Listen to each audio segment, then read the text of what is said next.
El tema de hoy es, ¿acaso se puede definir a Dios, conocer a Dios, ponerle nombre a Dios? Obviamente no. El título de la reunión lo dice, ¿no? Misión imposible.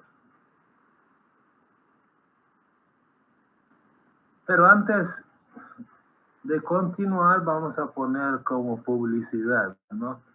Lo que están viendo es como aquí desde El Salvador desarrollamos estas reuniones, pues damos información acerca de la sede nacional Bahá'í, que está en Avenida Las Camelias, número 7, calle Los Bambúes, en la colonia San Francisco, en San Salvador, la capital de El Salvador. Y ahí está el número telefónico y el sitio web de los Bahá'ís de El Salvador. Esto se pone más que todo para los amigos que ven el video,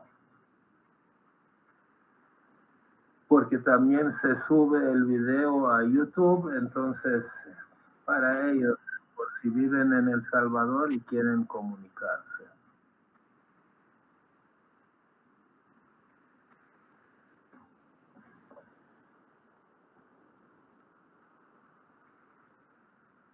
Ok, bienvenidos los amigos que acaban de conectarse, Marina y Carlos. Muy Buenas bien. noches.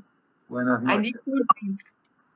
No se preocupe, solamente Gracias. habíamos puesto el título, nada más. Ah, ok. Ok. Voy Entonces, entrando. entonces vamos a comenzar con un tema que circula por ahí, ¿no? Que dicen que en qué Dios creía Einstein, ¿no? El gran científico, gran cerebro, el cerebro tan brillante como Einstein, pues obviamente su brillantez fue en el área de la ciencia, de física, ¿no?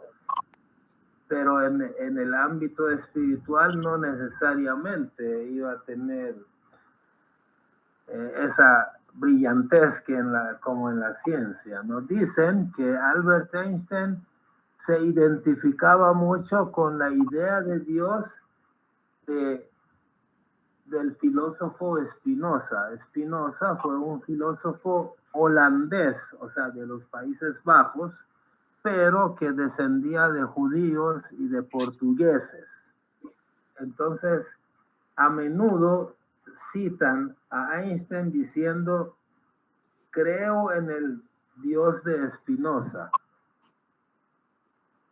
quien se revela a sí mismo en las armoniosas leyes del universo, no en un Dios del destino y del castigo y de la recompensa y todo eso, ¿no? Eso es lo que dicen que decía Einstein acerca de Dios. ¿Cuáles son las características del Dios de Spinoza? Así brevemente, sin ser experto en este tema, podemos definir que el Dios de Spinoza es un Dios como sustancia universal, no como un ser personal o un creador externo que trasciende. Es decir, para Spinoza, Dios es parte de la naturaleza. Y ellos, los que creen en ese tipo de Dios y naturaleza, admiran mucho la armonía y el orden que hay en el mundo y relacionan ese orden y esa armonía, esa belleza del mundo con Dios, como que es parte de Dios. Y rechazan la idea religiosa de un Dios antropomorfo, o sea, que tiene forma humana y que interviene en los asuntos humanos y castiga a las personas. Y también ellos, los partidarios de ese tipo de filosofía, creen mucho en la búsqueda de conocimiento como una manera, como un medio para comprender mejor el universo. Entonces, no se puede decir exactamente cuál es la naturaleza de la creencia de Albert Einstein, si era deísta o era panteísta. Ya vamos a ver qué es panteísmo. Quizás yo diría que era más panteísta, ¿no? Ya vamos a ver qué es. Lo cierto es que la idea de Dios de Spinoza tuvo una profunda influencia, un impacto en la cosmovisión de Albert Einstein.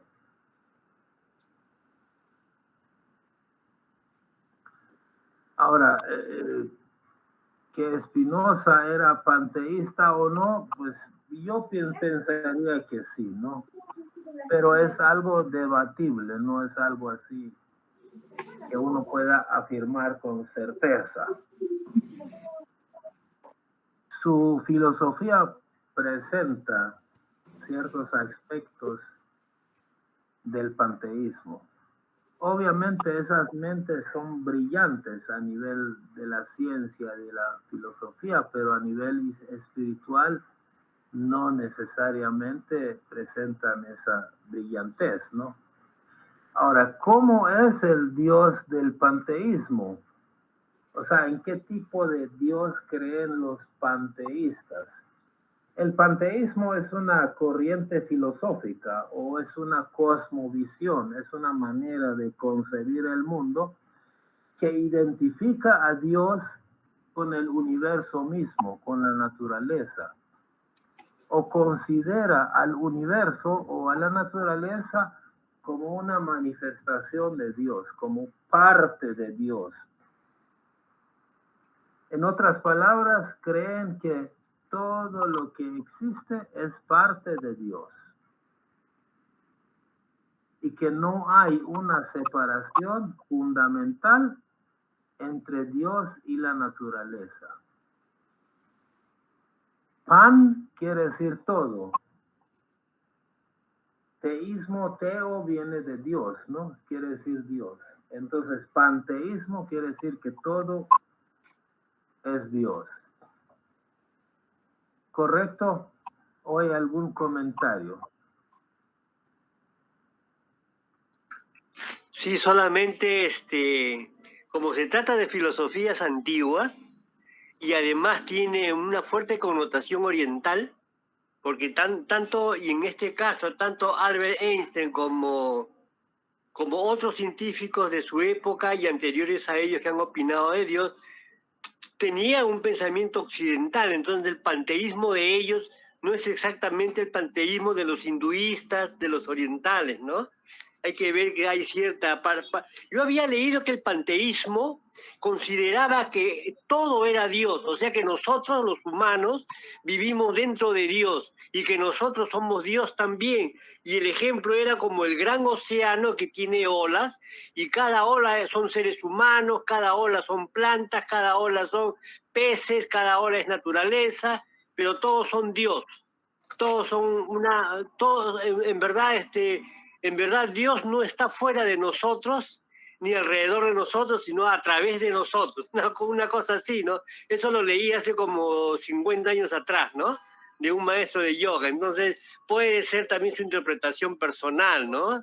O sea, debido a la antigüedad hay varios matices en cuanto al panteísmo, ¿no? Ok, gracias. Sí, gracias. Entonces, ahorita no vamos a explorar todo lo que es panteísmo, ¿no?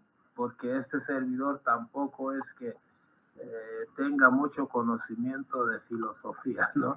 Hemos querido tocar así superficialmente el hecho de que Einstein y otros reconocidos científicos, en lugar de creer en un Dios trascendente, creen en un Dios que forma parte de la misma naturaleza. Es decir, no hay un Dios fuera de la naturaleza que sea externo a la naturaleza, que haya creado la naturaleza o el universo, sino que Dios está aquí, ¿no? Entonces, bueno, buenas noches, Juan Pablo, bienvenido. Entonces, esta es la idea, digamos, de Dios de Spinoza o Dios en el que creía Einstein, que es un Dios más panteísta. Ahora, preguntémonos sobre otro Dios, ¿no? ¿En qué Dios cree el cristiano? No puse Dios del cristianismo porque pues el Dios del cristianismo es el mismo Dios de todas las religiones. Pero cuando pongo Dios del cristiano, pues lo que quiero decir con esto es en qué Dios cree un cristiano promedio. Probablemente no todos los cristianos lo crean así como yo lo voy a exponer, pero pues algunos a lo mejor sí. ¿Acaso es antropomorfo el Dios del cristianismo? Es decir, ¿el Dios del cristiano tiene forma humana? Es debatible, ¿no? Es debatible. ¿Por qué? Porque la Biblia... hay un micrófono abierto que está ocasionando... A ver, ok. Es debatible si el Dios del cristianismo o del judaísmo es antropomorfo, o sea, tiene forma humana o no. La Biblia a veces atribuye a Dios cosas humanas, como cuerpo, como emociones, como decisiones, porque tomar decisiones es una característica humana, ¿no? Por ejemplo, en Génesis dice que dijo Dios, hagamos al hombre a nuestra imagen, conforme a nuestra semejanza. Eso hace pensar que Dios pudiera ser algo así como nosotros, ¿no? Como tener una semejanza a los seres humanos, o que los seres humanos tal vez físicamente nos parecemos a Dios, o tal vez espiritualmente, ¿no? Pero también aparece en Juan, en el Evangelio de San Juan, un Dios espiritual, dice Juan 4:24, dice, Dios es espíritu, y los que le adoran en espíritu y en verdad es necesario que lo adoren. Entonces eso nos presenta a un Dios como esencialmente espiritual, oculto, ¿no? Entonces es debatible si el Dios del cristianismo, el Dios bíblico, tiene una pinta de hombre o es algo que trasciende y es espiritual. El lenguaje que ha utilizado la Biblia para describir a Dios es un lenguaje dirigido a personas de hace 3,000, 4,000, 2,000 años para que puedan asimilar y aceptar la existencia de Dios. Al describir a Dios en términos humanos, permite que el humano pueda relacionarse con Dios y pueda comprender los atributos de Dios. O sea, ese lenguaje antropomórfico hace que sea más entendible Dios para los ateos. ¿Alguien desea decir algo? Mari. Sí, es que creo que si te refieres a los cristianos, como dijiste, el común de los cristianos, para ninguno está claro una imagen de Dios separada de Jesús. Prácticamente hablan de Jesús y de Dios como lo mismo. Bueno, creo, es mi percepción. Así es. ¿Alguien más? Carlos. Active el micrófono y tal vez nos dice de dónde nos visita. Bueno, la sola idea, Kurosh, la sola idea de decir que Cristo Jesús es el Hijo y Dios es el Padre, entonces ya es innegable que para el cristiano, sea que lo acepte o le guste o no, Dios es humano, como el Hijo igualito. O sea, el Padre no puede ser diferente al Hijo, ni al revés tampoco, ¿no? Entonces, Dios es un humano antropomorfo. Tiene no solamente eso, sino que en el Antiguo Testamento el Dios es un Dios de emociones. Se molesta, pierde la confianza en sus criaturas, los castiga, luego de castigarlo con el diluvio se arrepiente y tiene todas las emociones que tiene el humano, ¿no? Esa es la concepción tanto de los judíos como de la cultura judeocristiana. El Dios es muy, muy humano, ¿no? No sé cuál es la diferencia, solamente que tiene mucho poder, ¿no? Y puede hacer 1.000.000 de veces más que los humanos, pero no es diferente al humano, ¿no? Esa es la idea que se tiene, ¿no? Sí, es como un superhumano, exacto. O sea, yo no lo decía con certeza porque puede que algún cristiano no crea de esa manera. Perdón, Carlos ya logró, es que Carlos Vera hace rato quería hablar, pero tiene su micrófono apagado. No sé si logra encender el micrófono. Ahí pasar la palabra a Badí. Ahora sí. Puede. Sí, ya. Ok, Mire, adelante, Carlos. Yo creo que el tema sí es apasionante, pero miremoslo desde un punto de vista, no porque Bahá'u'lláh dice, si tú no has creado, tú no reconoces a Bahá'u'lláh, no has reconocido a ninguno de los que han lo sucedido a él, y viceversa. Entonces, mismo Bahá'u'lláh dice, es necesario para el hombre que mis ideas para transmitir, yo tengo que necesariamente usar asuntos tangibles. Y eso lo dice en el libro 8. Entonces, él tiene que usar para que el hombre entienda. Es cierto lo que están diciendo aquí los amigos, están diciendo, sí, estamos hablando de 3.000 años atrás o de 2.000 años atrás. ¿Cómo podemos hacer entender si nosotros tuviéramos la comprensión que tiene el mundo Bahá'í hoy día?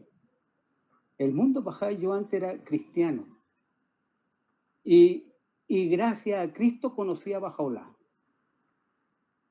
Y el occidente, gracias a Cristo, porque Cristo dijo que iba a regresar, conocemos a Bahá'u'lláh y lo aceptamos.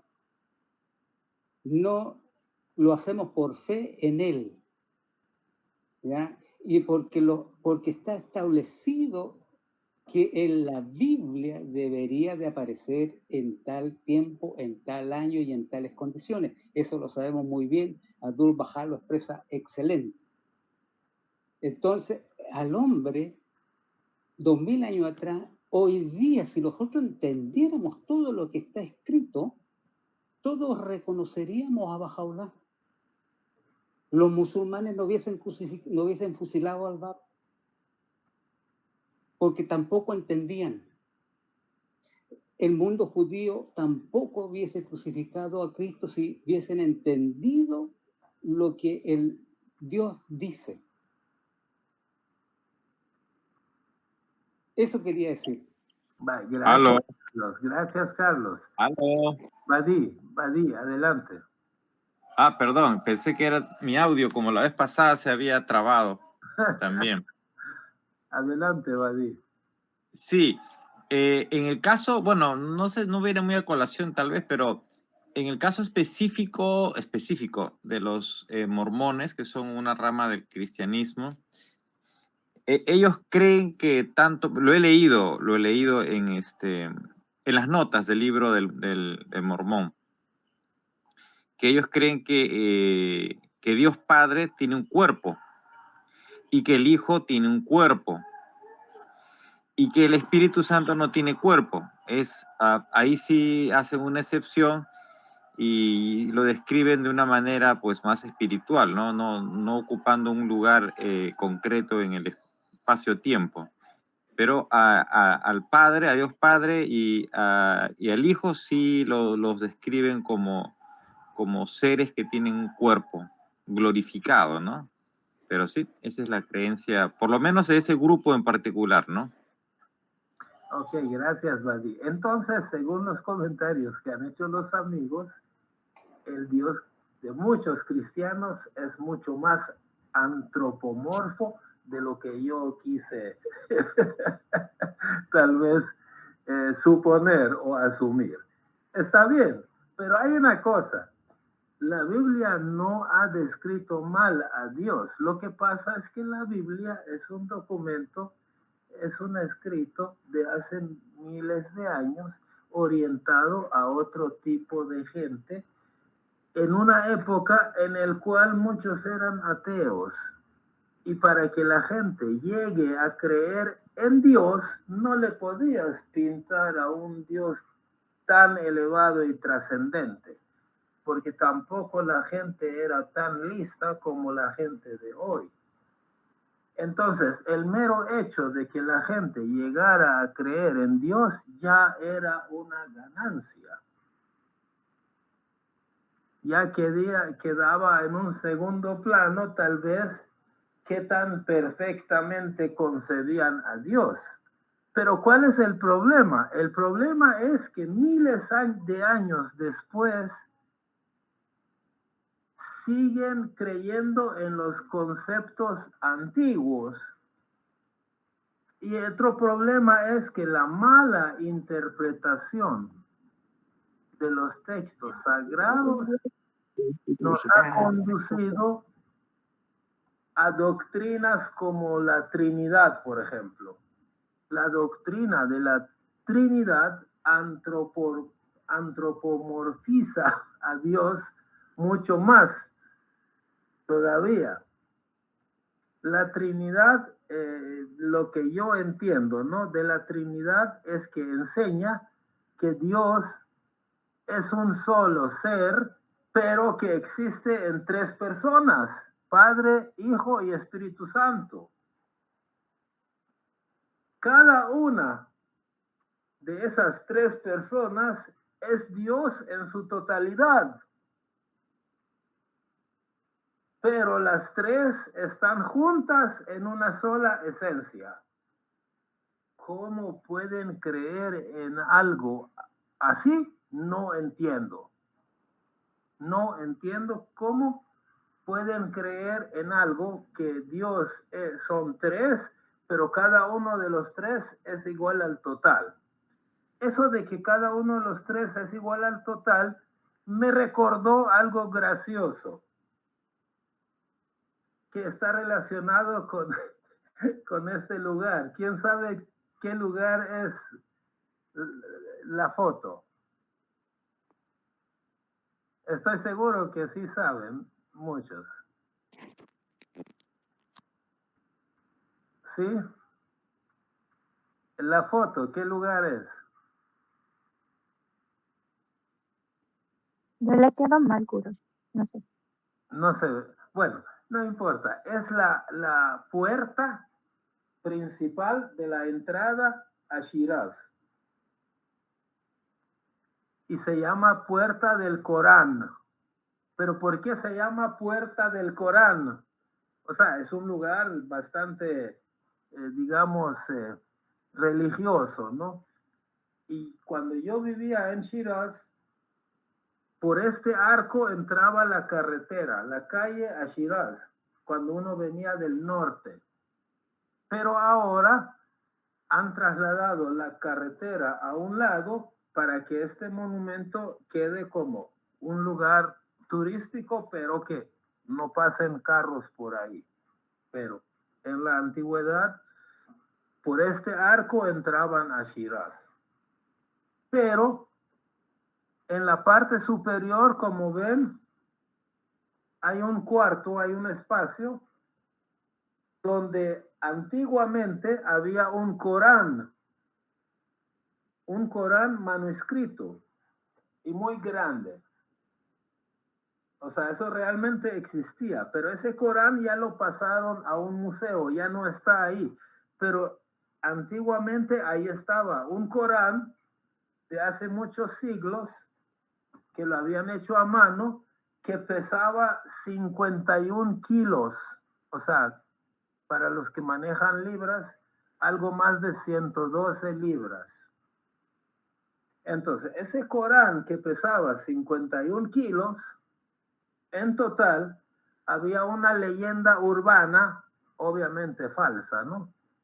Una leyenda urbana que decía que ese Corán en su totalidad pesaba 51 kilos y milagrosamente cada una de sus hojas pesaba también 51 kilos. ¿Cómo es posible que un libro pese 51 kilos y cada una de sus hojas también pese 51 kilos? Entonces una vez estaba hablando con un amigo mío, entonces me dijo el amigo, pues yo sé cómo es posible.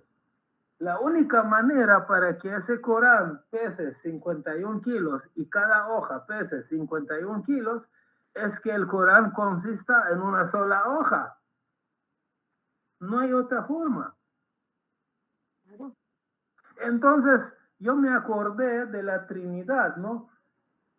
¿Cómo es posible que haya tres entidades, cada una de ellas sea igual a la totalidad de ellas? Entonces, la única manera para que cada uno sea igual a la totalidad es que sea uno, no sean tres. Es la única forma. ¿Correcto? Se entiende el símil, ¿verdad?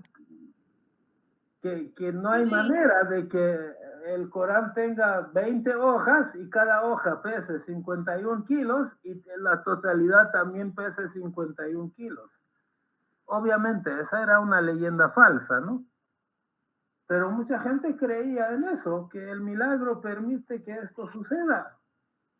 Entonces, de la misma manera, ¿cómo es posible que en la Trinidad cada uno de los tres sea igual al total? Es imposible. Por eso, una vez estuve yo averiguando cuáles son los mayores inventos de la humanidad. ¿Cuáles son los mayores inventos de la humanidad? En un tiempo fue la rueda, ¿no? Después fue el fuego. Eso lo averigüé, ¿no? No lo tenía tan así de memoria.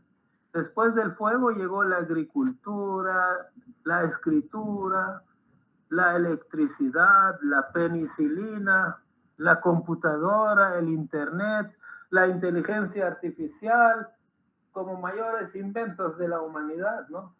No, yo llegué a la conclusión de que el mayor invento de la humanidad es la Trinidad, ¿no? Vaya, qué invento, ¿no? ¿Qué invento? O sea, ustedes saben que el concepto de Trinidad no está en la Biblia. En la Biblia no dice Trinidad. Sí, habla del Padre, habla del Hijo, habla del Espíritu Santo, pero el concepto de Trinidad es un invento de los jefes religiosos. Ahora, vamos a ver, no así tan exhaustivamente, pero a través de un versículo del Corán, vamos a ver cómo más o menos en qué tipo de Dios creen los musulmanes, ¿no? O qué dice Mahoma. Vamos a pedir a Guillermo si nos puede leer este versículo del Corán. Oh gente de la Escritura, no exageréis en vuestra religión y no digáis de Dios más que la verdad. En verdad, el Mesías, Jesús, hijo de María, es un profeta de Dios. Su palabra depositada en María y un espíritu procedente de él. Creed pues en Dios y en sus mensajeros, y no digáis tres. Acabad con eso. Es mejor para vosotros. En verdad, Dios es uno. Glorificado sea. ¿Cómo va a tener él un hijo? A él pertenece lo que hay en los cielos y en la tierra, y Dios se basta para administrarlo.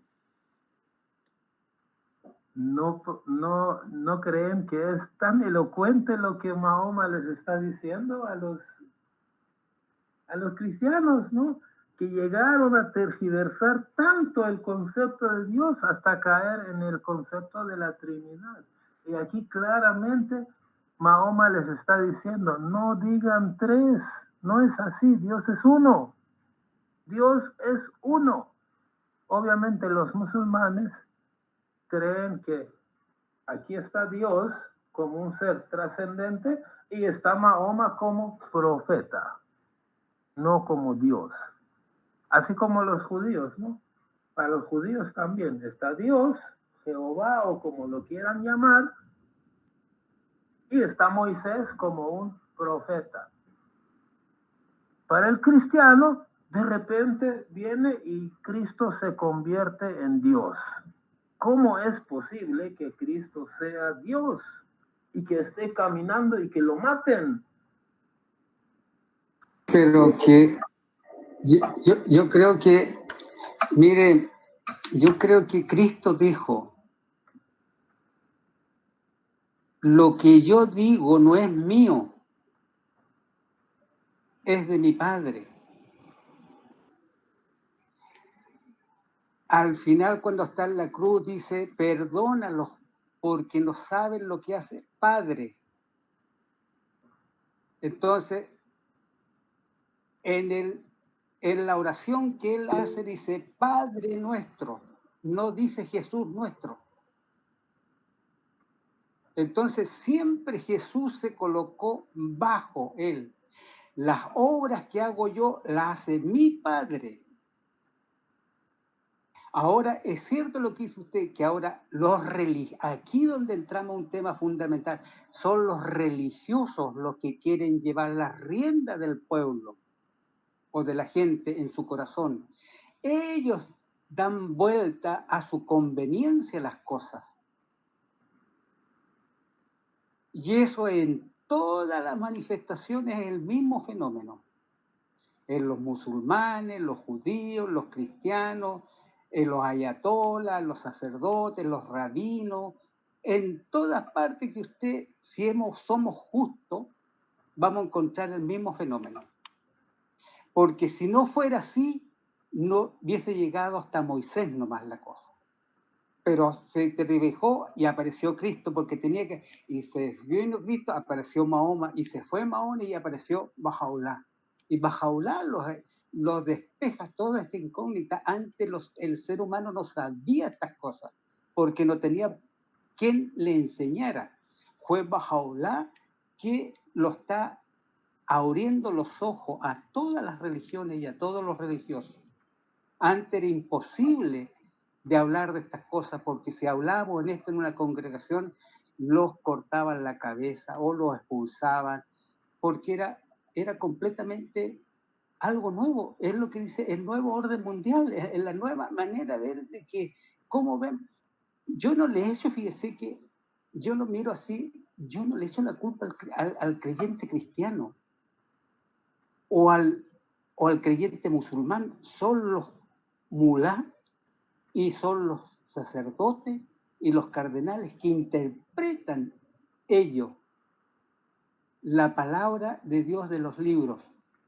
Y el único que sabe interpretar sabemos quién es. No es necesario nombrarlo. Gracias, Mari. Kurosh, quería contarles algo que a mí me parece súper lindo. Yo también me pregunto como tú, ¿cómo es que no lo ven? Pero dos cosas súper lindas que llegaron a mí, ¿no? La una fue, yo me hacía las mismas preguntas. ¿Cómo pueden seguir mirándolo de la misma manera aún 2000 años después? Porque yo también vengo de formación cristiana. Y frente a esa pregunta, primero que a mi hija cuando tenía, qué sé yo, unos 8 años, siempre me estaba diciendo, mami, ¿y Dios tiene boca? Mami, ¿y Dios tiene ojos? Y mami, ¿Dios tiene oídos? Siempre, y me fui dando cuenta de la forma como las enseñanzas de Dios nos han llegado. ¿Cómo le explica la fe? Así, en etapas, ¿no es cierto? Como dice Carlos, de acuerdo a la edad, a la posibilidad de comprensión de los seres humanos. Y otra cosa que me llamó muchísimo, muchísimo la atención fue conocer en la historia cómo el BAP no explicó mucho de las enseñanzas de lo que iba a ser la nueva revelación porque la gente no estaba preparada. Entonces, creo que la parte más linda de toda esta reflexión es llegar al punto en el que nosotros como comunidad Bahá'í trabajamos con niños y jóvenes para ir preparando esas almas para que puedan abrirse a entender las verdades. Ok, gracias. No crean que el Bahá'í no tiende a también agrandar a Baha'u'lláh, ¿no? Pero aquí tenemos a Abdul Bahá, al guardián, que nos han explicado la cosa tal como es, ¿no?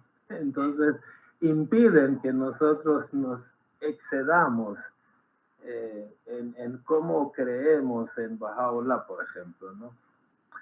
Bueno, pero este es otro tema, ¿no?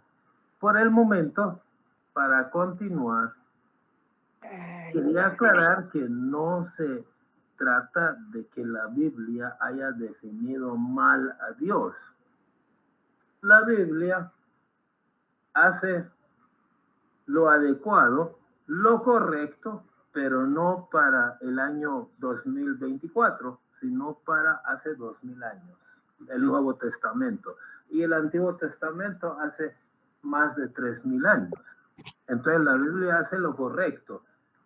Describe a Dios de tal manera que la gente, así como Mari dijo que su hija le pregunta, ¿Dios tiene boca, tiene ojos?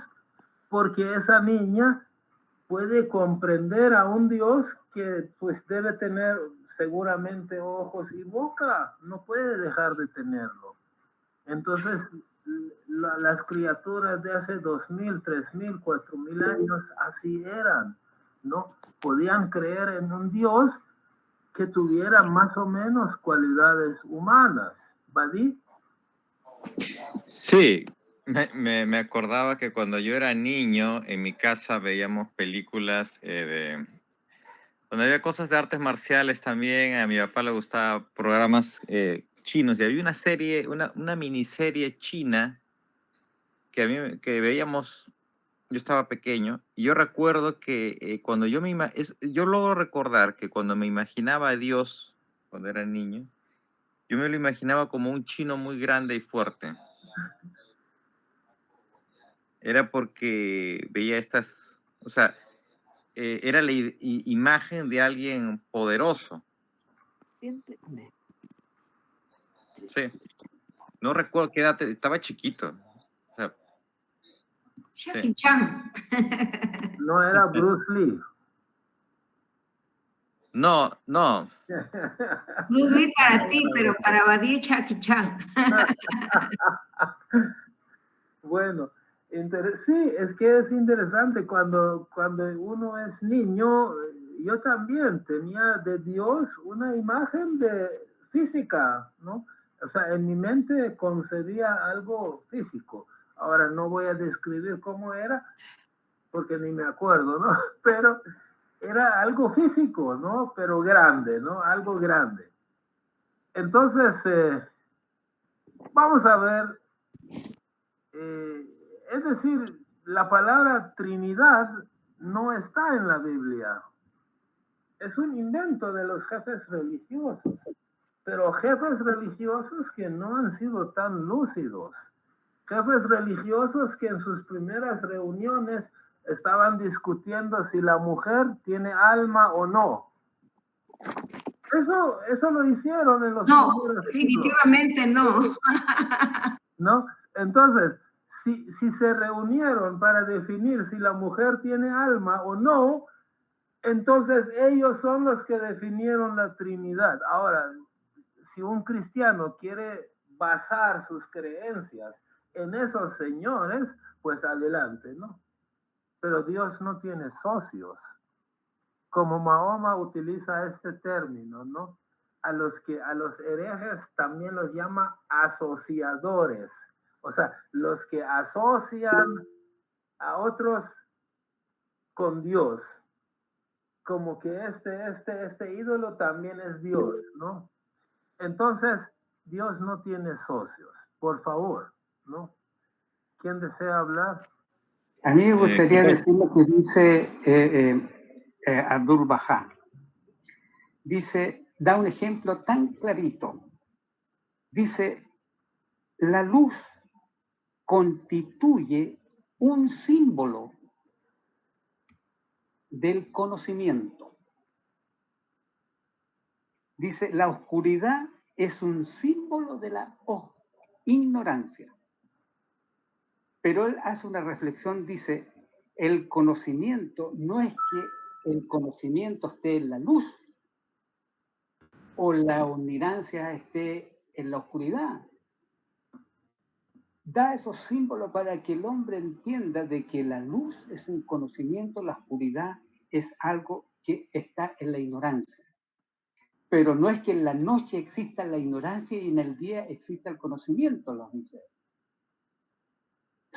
Él dice que para que el hombre entienda, necesariamente tiene que, él dice, para que entienda las cosas intelectuales, donde está el intelecto, se ve obligado a expresar mediante figuras sensibles, figuras que la están viendo nuestros ojos, para que el hombre las entienda.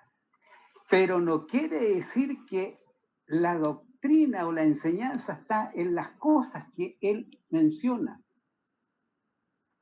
Es para que el hombre, de la misma manera que usted preguntó en la diapositiva qué arco era ese o qué puerta de entrada. ¿Cuál era el objetivo de tener ese arco con el Corán, con las 50, que pesaba cada hoja 50 kilos? Entonces, cuando uno dice, se colocaban símbolos porque esos símbolos representaban tales cosas que se habían dicho. Pero no es que haya estado el Corán ahí puesto o la puerta simbolizaba aquello.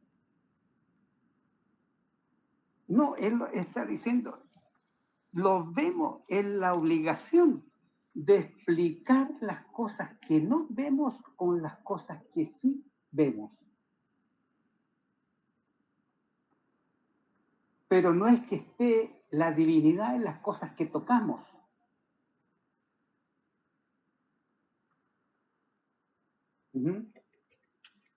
Bueno, Eso. gracias. Hola. Andreita. Sí, yo quiero opinar algo que, pues, no sé si estará bien o no, pero es algo que me quedó resonando ahorita.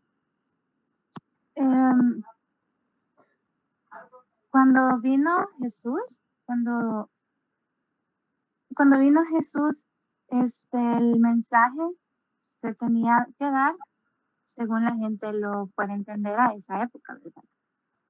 Ahora la cosa es que la gente de verdad entendiera lo que Dios nos quería decir. Y es aquí donde entra quizás, no problema como tal, pero sí la situación de percepción de las personas que escribieron la Biblia y luego las personas que vinieron después, que en mi caso pues fui católica, y las personas que escribieron el credo, las personas que escribieron todas estas oraciones para confirmar nuestra fe en la iglesia y en la Trinidad. Y lo que decía acerca de que tratamos de darle forma física o darle forma material a algo que no lo es, tiene muchas contradicciones. Por ejemplo, una parte del credo católico dice,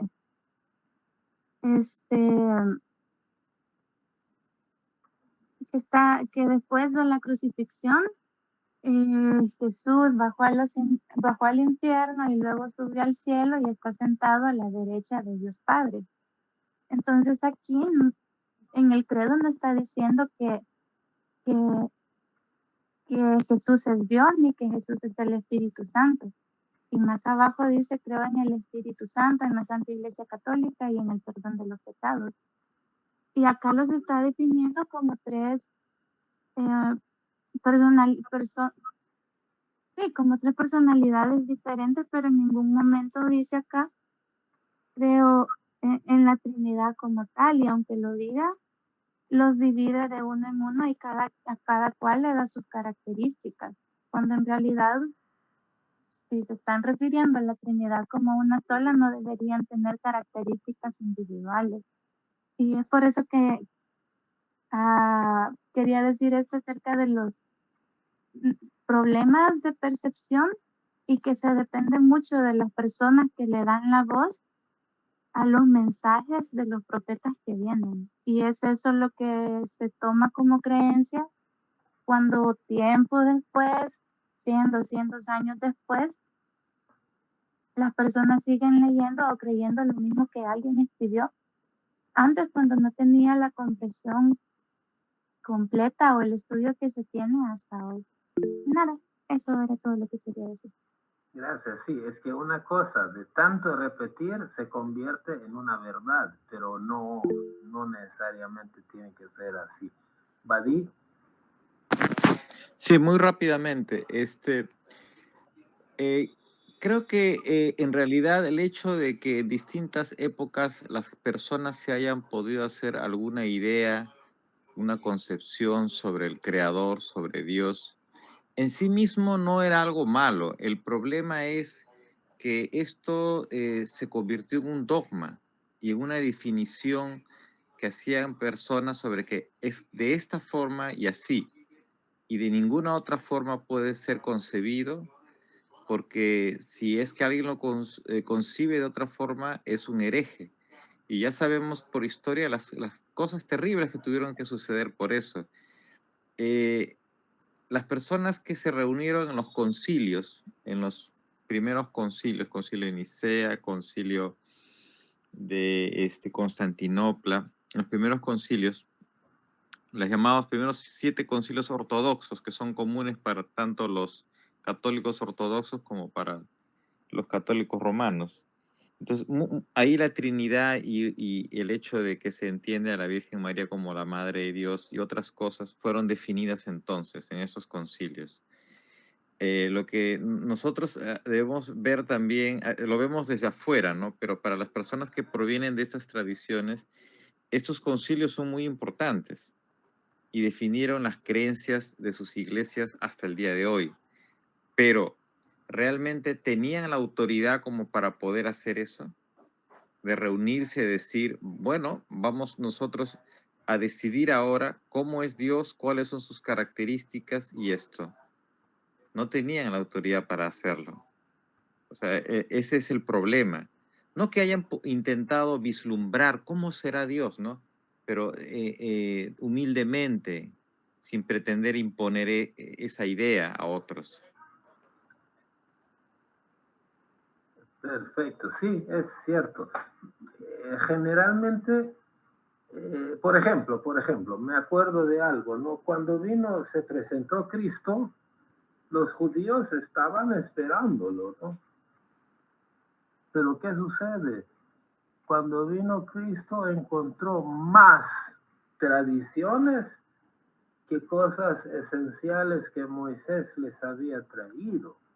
O sea, la mayor parte de la creencia de los judíos eran tradiciones que los jefes religiosos, los rabinos, habían inventado, o exageraciones de leyes que Moisés sí había dado, ¿no? Entonces, Jesús luchó contra esto.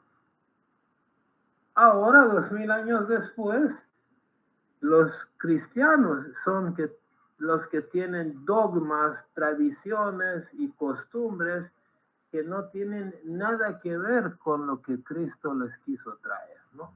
Pero bueno, estos, digamos, tema muchas veces lo hemos tocado, ¿no? Sí, pero a mí me gustaría que quedara claro, no es el mundo, es como lo dijo muy bien Badi. En los concilios, ellos adoptaron, la élite, las que se creían que ellos estaban autorizados para incorporar algo. Y lo incorporaron. Y los sacerdotes lo fueron explicando en cada uno de sus iglesias. Pero cuando uno se va a la Biblia, no aparece en ninguna parte. Cuando él fue a circundar la Kaaba, ¿qué le dijo a los musulmanes? Por 1000 años han estado repitiendo que regrese. Y se lo dijo 3 veces. Los mulás, los imanes, ¿lo comprendieron? ¿Lo entendieron? No. Hicieron con él lo que hicieron. Y así es. Así es. Todos los textos sagrados están así con eso. No es necesario. Por eso encanta lo que dice, ¿quién es el que está autorizado a interpretar dentro de la fe Bahá'í? ¿A quién los señala? Y les da un nombre. Y ese nombre nosotros sabemos quién es. Él es el único que está autorizado a interpretar.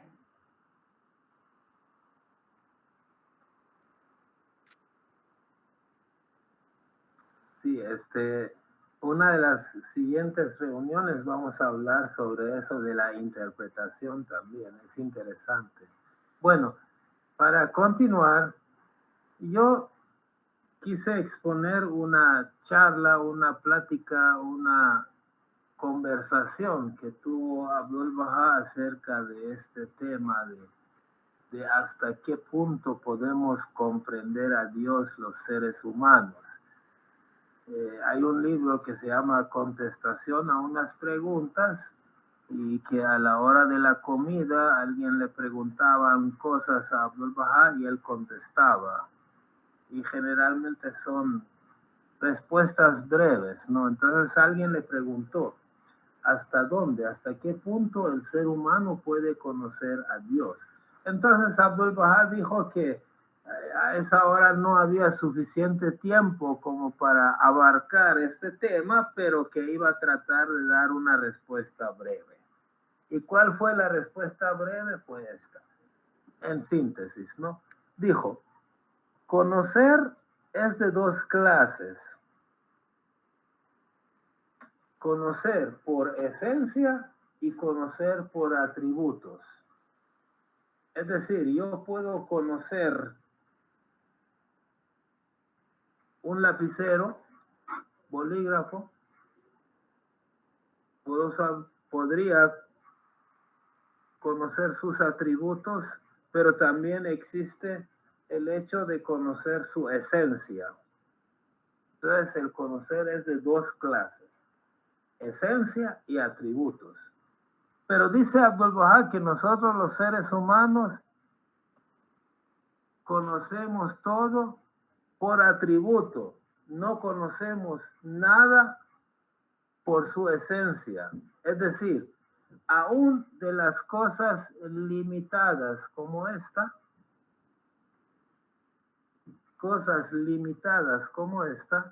solo conocemos sus atributos, no su esencia.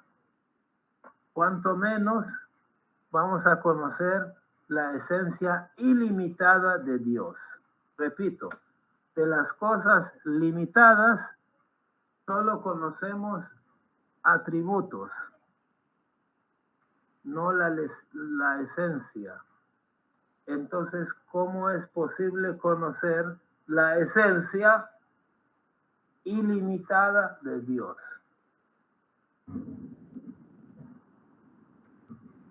no entendemos la esencia de nada, solo atributos. Por ejemplo, el sol.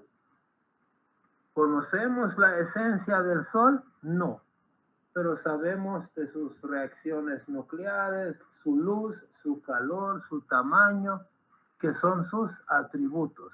Pero ningún científico ha sido capaz de desentrañar el misterio de cuál es la esencia, ¿no? Por ejemplo, de la fuerza de la gravedad. Sabemos que existe por sus atributos, porque tú acercas algo grande a algo chiquito, el grande jala al chiquito, ¿no? Y existe la fuerza de la gravedad, es obvio, pero conocemos los efectos, los atributos. La esencia, nadie sabe de dónde proviene esa fuerza.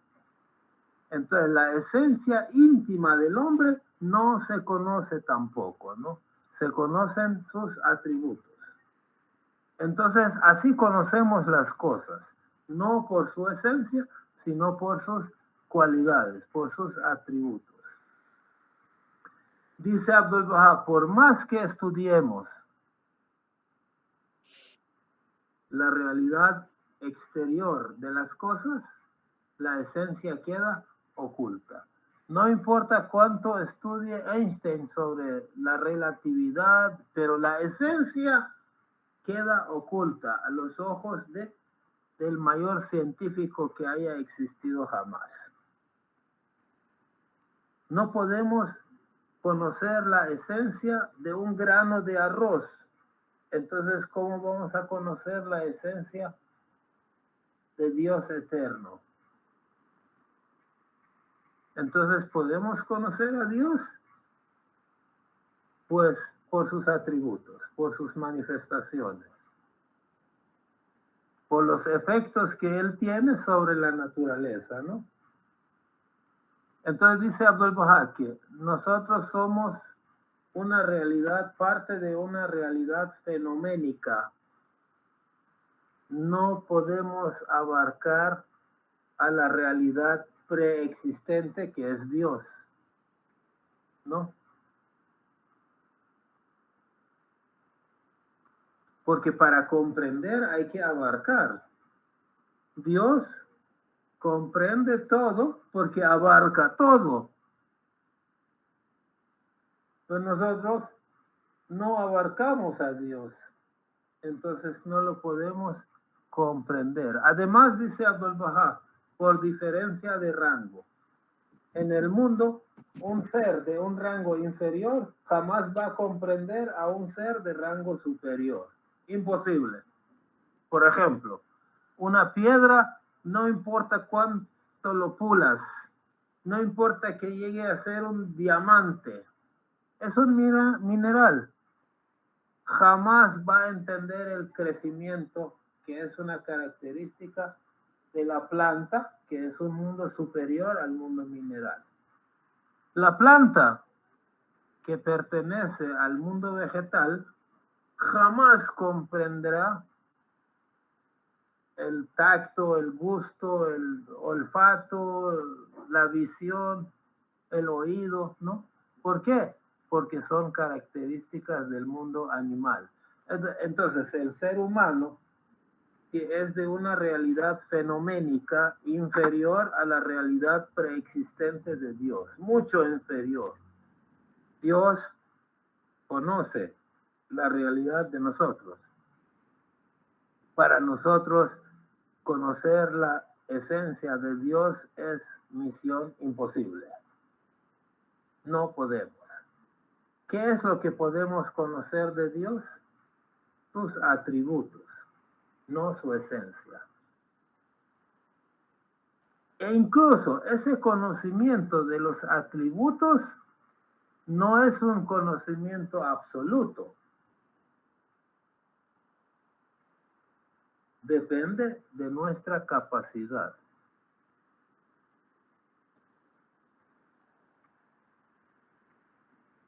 O sea, nosotros podemos conocer aún los atributos de Dios, que sí pueden ser tangibles para nosotros, pero son tangibles son comprensibles en la medida de nuestra capacidad, en la proporción de nuestra capacidad, no tal como son.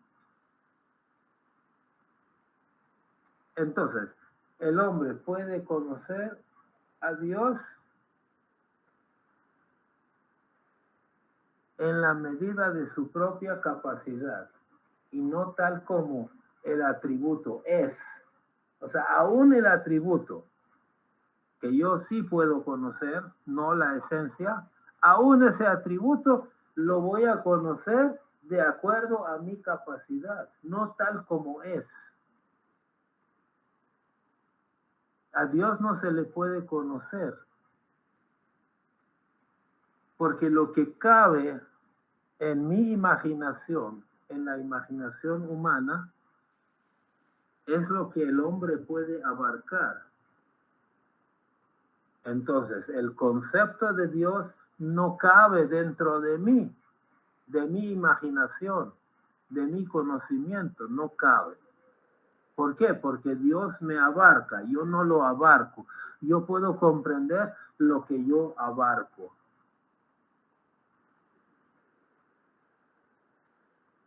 Entonces, lo que yo comprendo del atributo de Dios no es el atributo tal cual. Es el atributo filtrado a la medida de mi capacidad de comprensión. Por ejemplo, si tú le preguntas a un elefante, ¿no? Digamos que se pudiera hacer esa pregunta. ¿Para ti qué es Dios? Posiblemente el elefante hipotético te dijera, Dios es un elefante enorme, enorme, con una trompa, unas orejas y unos marfiles, pero infinitos, de aquí hasta el Marte. Si le preguntas a una cucaracha, ¿qué es Dios para ti? Es que Dios es una cucaracha con unas antenas de aquí hasta la luna. ¿Pero por qué? Porque para la cucaracha su antena es su medio de percibir el mundo, de concebir el mundo, es su cosmovisión. No tiene más que eso. Entonces su Dios es una cucaracha, pero con esa antena infinita, que tiene una cosmovisión de aquí hasta la luna. Entonces, es así que mucha gente concibe un Dios antropomorfo. O sea, es como que yo fuera elefante, ¿no? ¿Qué es Dios para ti? Un elefante muy grande, muy poderoso. Entonces, para ti, ser humano, ¿qué es Dios? Es un hombre perfecto, es un hombre muy poderoso, un hombre que tiene superpoderes, un hombre que hace magia. O sea, lo que puede abarcar mi capacidad de medición, ¿no? Lo que para mí es medible. Un ejemplo, yo tengo un perrito que tiene 1 año. Estoy yo, está el perrito y su mamá. Vengo yo y le doy un discurso de 1 hora a mi perro sobre la forma en que yo lo amo y lo voy a cuidar y lo voy a amar siempre. Y él es muy importante para mí. Le doy un discurso de 1 hora. Pero después viene su mamá y lo lame y ya, se va. Ahora, la pregunta es, ¿qué captó de mi discurso que no haya captado del lengüeteo de su mamá? Mi discurso pudo contener un concepto mucho más elevado del amor y del sacrificio y del cuidado, ¿no? Pero todo lo que el perro entendió es lo más que puede entender, es el lengüeteo que le dio su mamá.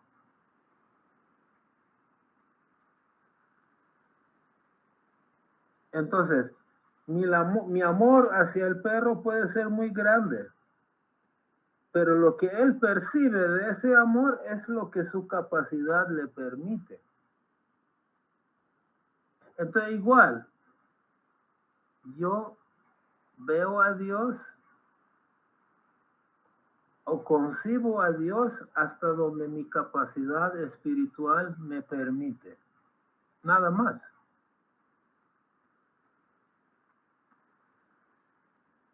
Toda la realidad percibida, material y espiritual, es un reflejo de la realidad de Dios, pero es un reflejo.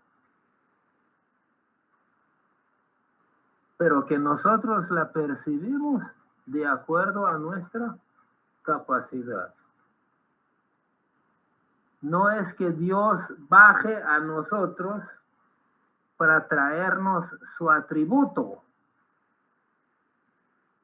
Es como el sol, ¿no? El sol no baja aquí para traer su luz y calor. Está ahí donde está. Ni baja el sol ni subimos nosotros, ¿no? Entonces, de la misma manera, los signos visibles de Dios, hasta donde nosotros podemos percibir y comprender, son nada más reflejos, filtrados a nuestra capacidad.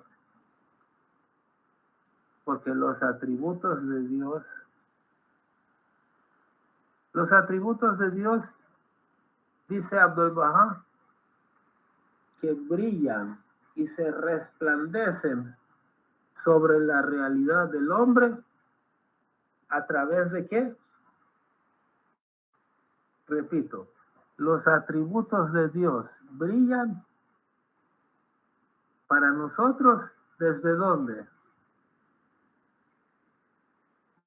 Desde la realidad del hombre perfecto, la suprema manifestación de Dios. O sea, Moisés, Jesús, Krishna, Mahoma, el Bab, Bahá'u'lláh. Repito, los atributos de Dios no los podemos ver así por así, sino que los podemos ver a través del hombre perfecto, que es la suprema manifestación de Dios. Los mensajeros, Moisés, Jesús, Bahá'u'lláh.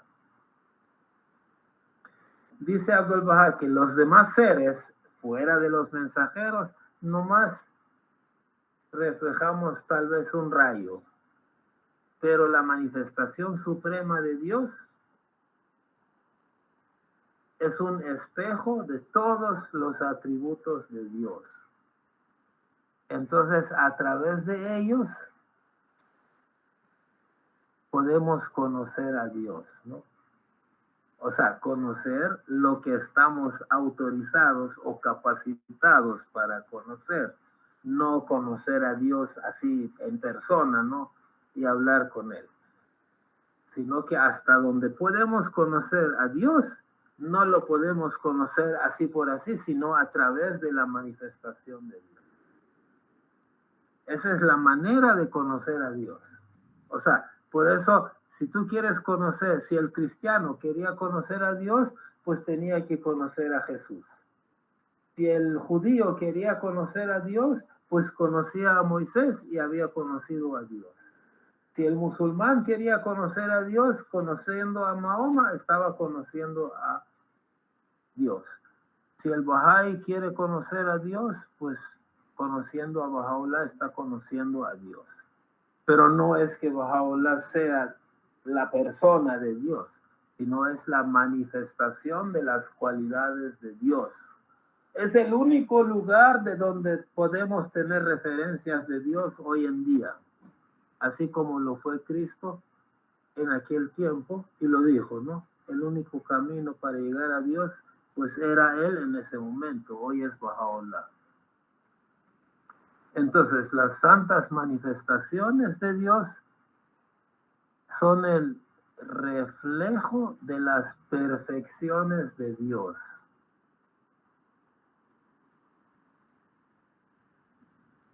Y en ellos podemos ver las cualidades de Dios, la semejanza de Dios, el reflejo de Dios, hasta donde nosotros tenemos capacidad para ver. ¿Algún comentario? Excelente, excelente, se entendió, pero sumamente bien, porque cuando usted estaba diciendo esto, y efectivamente uno dice, ¿dónde percibimos todas nuestras ideas? ¿Vemos nuestras ideas? No las vemos.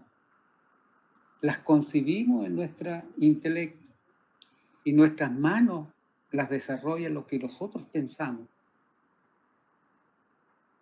De la misma manera de este maravilloso invento de Internet, el hombre la concibió, pero con su intelectualidad, con su conocimiento, pero la dejó tangible. Hoy día yo puedo tocar la tecla, apagar el volumen, sacar la cámara y escuchar. Cuando dice Bahá'u'lláh en mi templo no se ve sino el templo de Dios. Y en mi belleza solo su belleza. Y en mi movimiento solo su movimiento. Y en mi aquiescencia solo su aquiescencia. En mi pluma solo su pluma. Y en mi alma no ha existido solamente la verdad. Y en mí solo se puede ver solamente a Dios. No es como lo que decía usted muy bien, no es que Bahá'u'lláh sea Dios, pero se refleja muy bien todas las virtudes que nuestra capacidad intelectual podemos tener de Dios. Hasta ahí llegamos. Ellos están mucho más adelantados, entienden mucho más que nosotros. Si nosotros, el creyente hoy día, entendiera, estaríamos en un mundo lleno de armonía. Pero desgraciadamente vamos a tener que pasar etapas para entender lo que usted está muy bien explicando. Porque el hombre todavía es, por naturaleza, somos duros de entender y duros de corazón, faltos de fe. Hoy día está así y uno se encuentra maravillado que también está establecido en los textos sagrados las condiciones que tenían que suceder, que tienen que pasar. Por eso se habla del 1260. En el Apocalipsis aparece 1260. Y cuando el cristiano ve, ¿qué es 1260? Es cómputo musulmán. Es cómputo musulmán que aparece en la Biblia. Y cuando le dice, y la mujer estará sustentada por Dios por 1260 días, lo que es equivalente a 1260 años cómputo musulmán. Y bajo sus pies, dos símbolos, la luna y el sol, los árabes y los persas. Y sobre en su trono, una corona de 12 estrellas,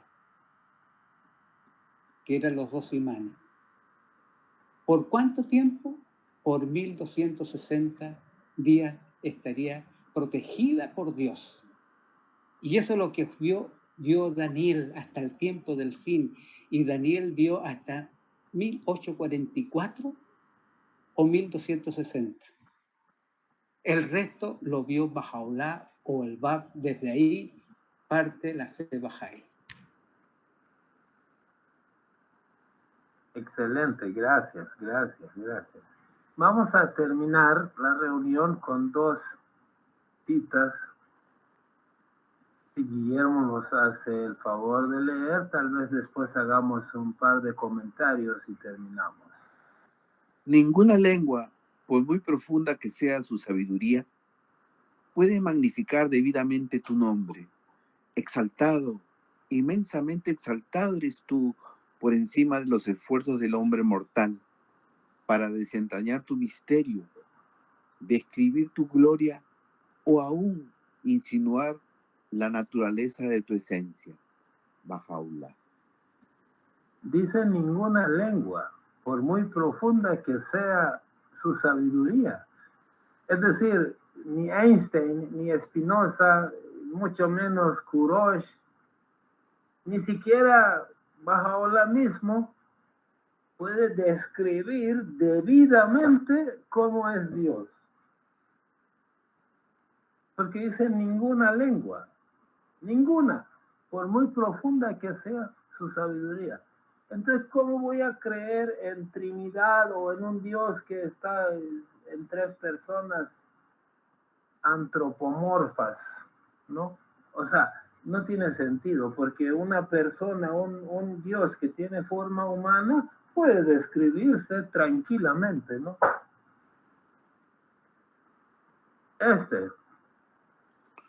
No, prohíbelo, oh mi Dios, que yo haya pronunciado palabras tales que necesariamente impliquen la existencia de cualquier relación directa entre la pluma de tu revelación y la esencia de todas las cosas creadas. Toda comparación o descripción es incapaz de hacer justicia al árbol de tu revelación, y todos los caminos hacia la comprensión de la manifestación de ti mismo y la aurora de tu belleza están cerrados. Bahá'u'lláh.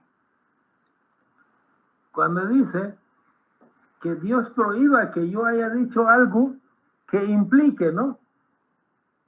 Que estoy insinuando que hay una relación entre, ¿qué? Aquí vamos a subrayar, ¿no? Entre la pluma de la revelación.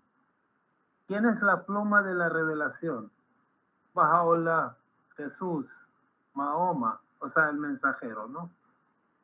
¿Y quién es la esencia de todas las cosas creadas? Dios. Entonces, Bahá'u'lláh está diciendo que Dios prohíba que él haya hecho alguna insinuación de que hay una relación directa entre Bahá'u'lláh y Dios, entre Jesús y Dios. Es decir, el mensajero de Dios es un espejo que refleja las cualidades divinas, sí. Pero ni el mensajero sabe quién es Dios. No tiene sentido. Porque el mensajero, ¿quién ha creado al mensajero? Dios. Entonces, el mensajero puede estar muy por encima de nosotros, pero está por debajo de Dios, es inferior a Dios. ¿Cómo puede comprender a Dios? Sabe de Dios mucho más que nosotros, porque su capacidad es infinitamente superior a nosotros, pero tampoco puede conocer a Dios. Entonces, 4 jefes de la iglesia van a conocer a Dios y lo van a describir. Es misión imposible, ¿no? Como dice el título del tema de hoy. Bueno, si hay algún comentario, adelante. Si no, Sí, ya vamos terminando. Sí, brevemente, alaba fa, señor Corus. Daniel. Brevemente el tema de esta noche que se ha podido hablar está en la imposibilidad de conocer la esencia de Dios. He estado escuchando atentamente que estaban insistiendo en la historia religiosa del Occidente judeo-cristiano y también del Oriente antiguo, porque yo vengo de una cultura quechua, andina. En esta cultura no tenemos un concepto de Dios antropomórfico, no, sino es hay un gran espíritu que está reflejado en las cualidades de la madre tierra. Entonces no hay un concepto de tipo judeo-cristiano ni del Oriente antiguo del mundo. Entonces habría que también esto acercarse especialmente a los pueblos indígenas, que no hay ese concepto. Tanto en la parte de Norteamérica se habla del gran espíritu, los navajos, sioux y otras tribus tampoco tienen ese concepto de antropomórfico, sino es algo inconocible. Entonces, esa es una primera aclaración. Ahora, en cuanto a la revelación de Bahá'u'lláh, básicamente es para esta nueva era. Y como especie humana, tenemos que equilibrar en la parte del conocimiento de la religión, de la luz, y también de la ciencia, como está establecida en el principio de armonía esencial entre ciencia y religión. Entonces, en ese sentido, cada una de estas alas, el ala de la religión y el ala de la ciencia, tienen sus propias funciones, tienen propósitos diferentes. Entonces, en ese sentido también hay que entender a la especie humana, ¿no? Si entendemos la religión como que nos da visión, que nos da luz, que nos da ojos, y a la ciencia como que debe ser dirigida por la luz de la religión, por la visión de la religión, entonces vamos a ir equilibrándonos, ¿no? Porque estamos hablando en la nueva era. Además, en las culturas de América Latina hay una bastante deficiencia en cuanto al conocimiento científico. Quiere decir, el propósito de la ciencia no es descubrir a Dios, no es definir a Dios, no es conocer la esencia de Dios, sino que es conocer los secretos de la naturaleza, de cómo funciona, y todo aquello que pueda dar bienestar también a través de la luz de la ciencia a la humanidad y mejorarla también a la humanidad en su condición humana, social, económica y de salud. Esto es lo que podría comentar. Gracias, excelente la conversación. Alá Wafa. Gracias, Daniel, desde Cochabamba. Bueno, muchas gracias por sus comentarios. A mí me gustaría terminar con una cosita antes de retirarnos. Lo que dice Bahá'u'lláh, ¿qué nos enseña él? Un Dios, dice, que pudiera así encarnar su propia realidad, cesaría enseguida de ser Dios. Lo está diciendo Bahá'u'lláh. Tan cruda y fantástica teoría de la reencarnación de Dios es tan incompatible y distante a los principios esenciales de las creencias humanas. Entonces, él dice que si un Dios se reencarnara, dejaría automáticamente de ser Dios. Porque está más allá de nuestra comprensión, de nuestra realidad. No lo podemos tocar, no lo podemos ver, no estamos capacitados para ese estado. Eso quería. Gracias. Muchas gracias, Quiroz, por la charla. Gracias. Muchas gracias, Quiroz, y a todos. Gracias a todos. Feliz noche. Buenas noches. Feliz noche. Gracias, amigos. Hasta el lunes. Un abrazo. Muchas gracias. Muchas gracias a todos. Estuvo excelente. Feliz noche, amigo. Señor Quiroz, lo mismo pienso. Hablamos Súper paz. excelente. Adiós. Gracias, buenas noches.